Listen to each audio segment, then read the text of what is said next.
welcome. In this video we are going to see Argand's diagram. Now it is a geometrical representation of a complex number, nothing but. Okay, तो यहाँ पर अगर suppose हमारे पास कोई complex number है, let's say z is equal to x plus i y, तो ये जो कॉम्प्लेक्स नंबर है इसे हम ज्योमेट्रिकली कैसे रिप्रेजेंट कर सकते हैं, right? Now we all know if we have the coordinate system, let's say this is your x-axis and this is y-axis, and if I have a point a of 2, 3, then 2 is x distance and 3 is y distance. Means suppose this is 2 and this is 3. So where there is a common intersection for these 2 points, there we say the point is a of 2, 3, right? This we all know. Here your x-axis and y-axis both are real, right? But now here if we think about this complex number, as you all know, to plot this number we have to consider again here x-axis and y-axis. But your x-axis is the real axis and your y-axis is the imaginary axis. Because x is your real part of complex number and y is your imaginary part of complex number. So to plot this complex number, we have to use real x-axis and imaginary y-axis. And then we can say this is a general point x comma y, and suppose this is the x distance and this is a y distance. So we can say this is p of xy. This point represents your complex number. Okay, so I hope you all understood how we are going to geometrically represent a complex number. Okay, now let's say here, what is the modulus of complex number? Now here, this point, as I said, this represents your complex number z. Let me tell you, whatever is a complex number, we denote it by z. Okay, this is a general value. If I would write here z1, so that will be x1 plus iy1. Okay. Now, this is a representation, just for the sake of knowledge I am telling you here.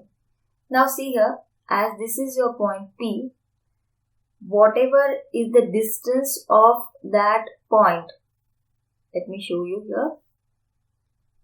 This distance is called the modulus of complex number, and we denote it by R or by mod Z.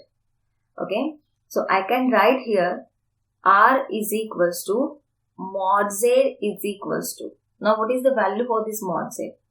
As we all know, this is your x distance. So I can say this is x distance and this is y distance, right? And if I consider this right angle triangle, this is a 90-degree angle, and according to the Pythagoras theorem, hypotenuse square is equal to side square. So I can write here mod z is equals to, right? So mod z square is equals to x square plus y square. And very simple, mod z is root x square plus y square. So here what is your modulus then? It is under root x square plus y square. Okay. So I hope you all understood what is the modulus of the complex number. Okay, it is nothing but a distance of the point from origin. That is the modulus of a complex number. Now next we are going to see amplitude of a complex number. Now here, to find the amplitude of complex number, it is nothing but the angle made by this radius vector. This is called a radius vector. Okay, angle made by this radius vector with the positive x-axis. That is this angle.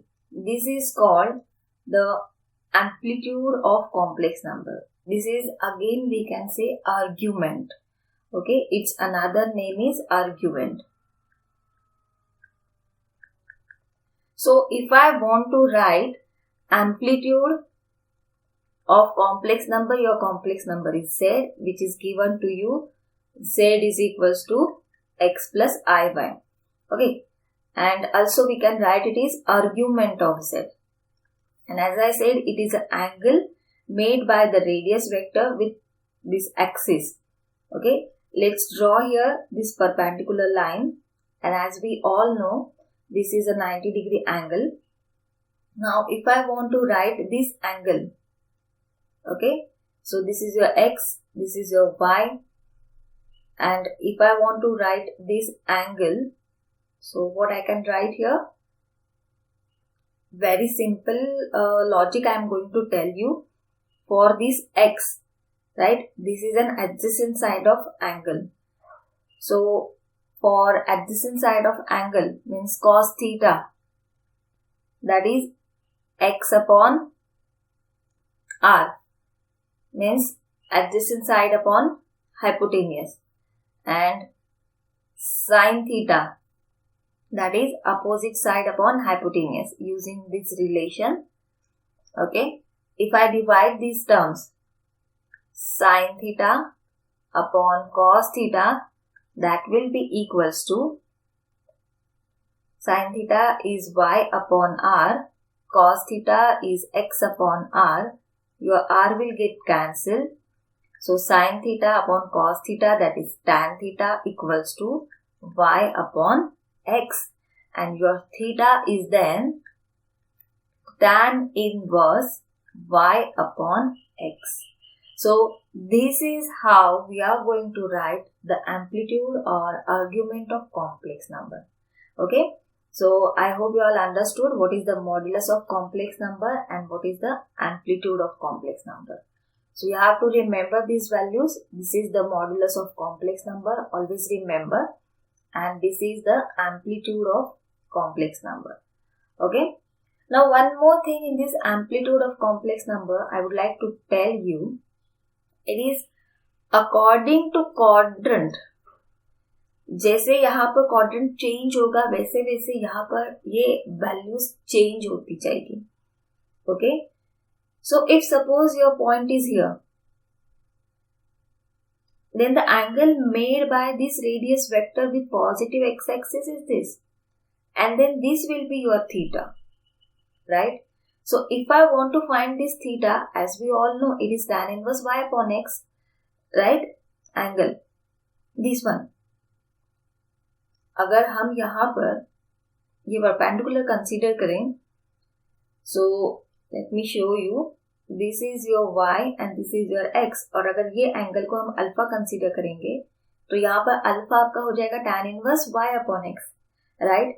But this is your required amplitude, this is your argument, और अगर ये हम लोगों को find करना है तो ये कंप्लीट एंगल में से ये एंगल अगर हम सब्ट्रैक्ट कर दे तो हमें थीटा की वैल्यू मिल जाएगी, right? So when your point is in second quadrant, then you are going to write the amplitude of the complex number, or you can say argument of the complex number is pi minus tan inverse y upon x.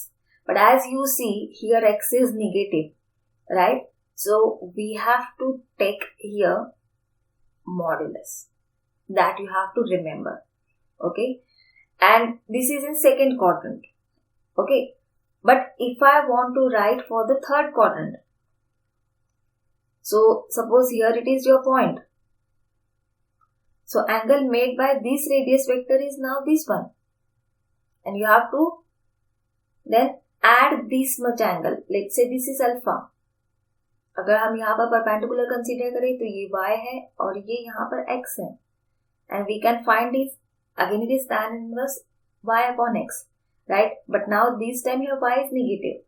So whenever you are going to write here amplitude in third quadrant, that is nothing but this is your pi, and just simply you have to add this one. Means it is pi plus tan inverse mod of y upon x. That is the amplitude in third quadrant. Okay. And now remaining, definitely it is fourth quadrant.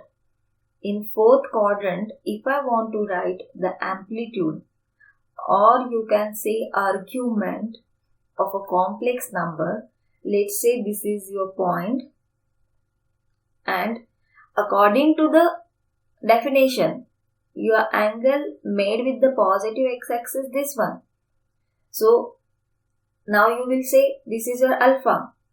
This complete rotation is 2 pi. 2 pi minus alpha. No, ऐसे नहीं करना है. Okay. So simply come in clockwise rotation. So अगर यहाँ पर ये positive है तो यहाँ पर ये negative हो जाएगा. So simply you have to write that is minus tan inverse mod of y upon x. So these are the amplitudes in different quadrants. So whenever you are going to find the amplitude of any complex number, you have to first check whether that number lies in first quadrant, second quadrant, third quadrant or fourth quadrant. Okay. Now examples on these we are going to see in next lecture. So I hope you all understood. आप सबको ये video पसंद आया? Don't forget to like and subscribe my channel and press the bell icon to get the notification for next video. Thank you.